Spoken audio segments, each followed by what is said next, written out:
tous les pays de la CEDEAO et tous les peuples de la CEDEAO en classe affaires à l'échelle du monde. Nous, on nous paye des billets en classe affaires, en première classe,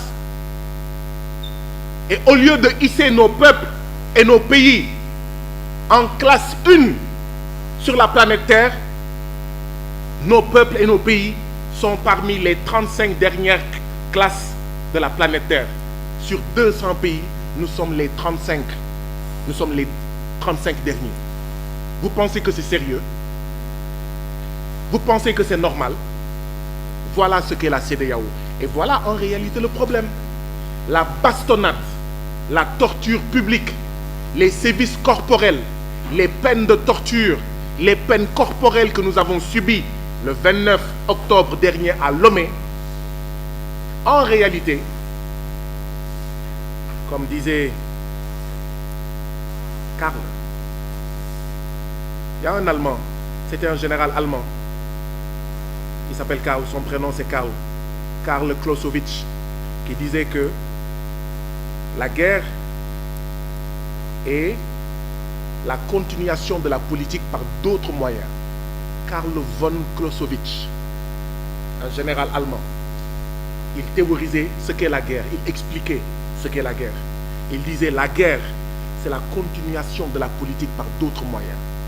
Les violences, les tortures, la bastonnade que nous avons subie à Lomé le 29 octobre dernier, c'était la continuation de la politique par d'autres moyens.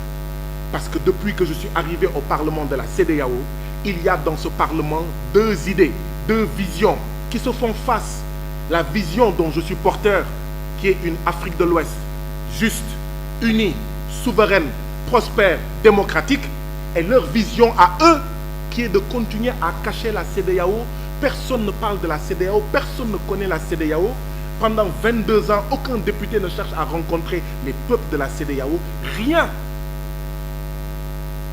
Savez-vous que depuis Abuja, quand vous avez partagé les vidéos de Abuja là, le bureau du Parlement de la CEDEAO a suspendu la retransmission en direct des séances du Parlement de la CEDEAO. Êtes-vous au courant? Voilà les deux visions qui s'affrontent. La vision dont je suis porteur qui dit non, il faut arrêter ça. Si on veut construire une nouvelle Afrique de l'Ouest, on ne peut la construire que dans la vérité. Quand un président viole la Constitution, il faut dire le président viole la Constitution. Or, Faure Eyadema a fait un coup d'État constitutionnel il n'y a pas très longtemps. Il a changé la Constitution pour pouvoir s'éterniser au pouvoir.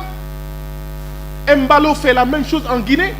Quand tu le dis, on dit mais il y a un problème. Et donc, on éteint la télé du Parlement. Vous ne regarderez plus les séances du Parlement de la CEDEAO. Vous ne m'entendrez plus parler au Parlement de la CEDEAO. Parce que le bureau du Parlement a dit « Ouh, cachez-moi ces discours que je ne saurais entendre. Par de pareils objets, par de pareils discours, les âmes du syndicat du chef d'État, vous connaissez la phrase, sont blessées et cela fait venir de coupables pensées. Par les discours démocratiques, par les discours sur les droits de l'homme, par les discours sur les droits des peuples de la CEDEAO du député Guy Marius Sagna, les oreilles du syndicat des chefs d'État sont blessées et cela fait venir de coupables pensées. Et donc il faut éteindre la télé. Parce qu'à la télé, on ne dit pas la vérité. Si la vérité doit sortir de la télé, on coupe la télé. Parce qu'il faut que les peuples continuent à dormir de leur profond sommeil. De peuples habitant des États néocoloniaux. De peuples habitant des États riches, riches de phosphate comme au Togo, riches d'une mer comme au Togo, riches d'une terre riche comme au Togo, riches d'une terre avec beaucoup d'eau comme au Togo, mais pauvres de ces dirigeants qui sont là que pour s'enrichir eux-mêmes et enrichir leurs maîtres impérialistes. Et quand quelqu'un comme moi vient dans le Parlement pour le dire, il y a un problème. Et comme on ne peut pas amener la police et la gendarmerie pour fermer la bouche de Guy Marius Sagna, sinon ça va être flagrant, l'État du Togo, ça a été planifié, a pris des nervis. Et certains de ces nervis, certains Togolais disent qu'ils appartiennent à certaines structures de la police sont venus nous mater, nous bastonner, nous donner une leçon publiquement. Ah oui, c'est vous qui faites les intelligents là, c'est vous qui faites les révolutionnaires et les anti-impérialistes là. On va vous donner une sacrée raclée. Sauf qu'ils sont des crétins. Parce que quand ils font ça, ils braquent les micros, ils braquent les caméras sur le Togo et sur ce que vivent les Togolais au quotidien. L'objet de cette conférence de presse, ce n'est pas de parler de Guy Marius Sagna, mais de ce que vivent certains peuples africains dans l'anonymat et qui est grave. Et qui est grave. Extrêmement grave et ça ne peut pas continuer.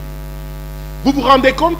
Depuis dimanche, j'ai appris que c'est aujourd'hui, certainement parce qu'ils sont au courant de ma conférence de presse, c'est aujourd'hui que le bureau du Parlement de la CEDEAO vient de faire tomber un communiqué. Depuis dimanche, où le sang a coulé, où on a bastonné 20 personnes, en majorité des Togolais jusqu'au sang, c'est aujourd'hui que le Parlement de la CEDEAO sort un communiqué, alors que la police togolaise, ça fait 2 jours qu'elle a sorti un communiqué. Donc ce Parlement-là, c'est bien le Parlement des chefs d'État. Ce Parlement-là, c'est bien le Parlement du syndicat des chefs d'État et non le Parlement des peuples. Nous avions confiance parce que la présidente du Parlement de la CEDEAO habite au Togo, mais on s'est dit, mais c'est pas grave. C'est pas parce qu'elle est togolaise, on est au Togo, que les choses ne vont pas se faire dans les règles de l'art. Mais notre confiance a été trahie. Le gouvernement du Togo a fait pression et je vous ai lu ce que dit l'acte additionnel. L'acte additionnel est très clair.